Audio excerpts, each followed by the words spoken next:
নববর্ষের দিনেও ঢাকা শহরের বিভিন্ন পেট্রোল পাম্পে দেখা যায় গ্রাহকদের দীর্ঘ সারি। বিমানবন্দর এলাকার ডিএল ফিলিং স্টেশন সহ বিভিন্ন পাম্পে সকাল থেকে জ্বালানি নিতে ভিড় করেন মোটরসাইকেল, প্রাইভেট কার ও গণপরিবহন চালকরা। অনেকেই 6 থেকে 7 ঘন্টা লাইনে দাঁড়িয়েও তেল না পেয়ে ফিরে যেতে বাধ্য হন। কোথাও কোথাও তেল নেই সাইনবোর্ড ঝুলিয়ে দেওয়ায় ভোগান্তি আরও বেড়েছে। জ্বালানি না পেয়ে ক্ষোভ প্রকাশ করেন অপেক্ষমান চালকরা।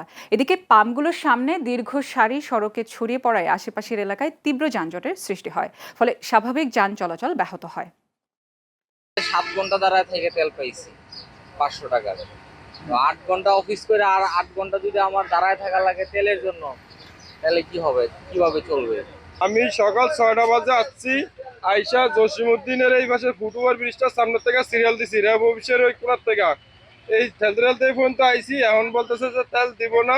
বড় একটা বেদনা দিতেছে ম্যাডাম, এই তেলের জন্য একটা হ্যারাসমেন্ট হইতেছে। সবার সকাল থেকে বসে রয়েছে, কিন্তু কোনো তেলের কোনো খোঁজ খবর নাই।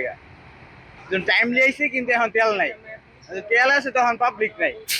পরে একটা ভোগান্তি। পাম্পে যে গাড়ি লাগাইছি, কি ওনারা বলতেছে তেল নাই, কখন আসবে কখন দেবে।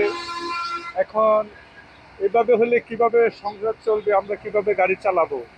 প্রতিদিন তো এইভাবে লাইনে দাঁড়াতে নেওয়া সম্ভব না। যেদিন সম্ভব হয় সেদিন কিছুক্ষণ দাঁড়ায় নেই, বা যদি না পাই তাহলে আবার গাড়ি রাইখে বাসে যাতায়াত করি। আমরা এইভাবেই চলাচল করি।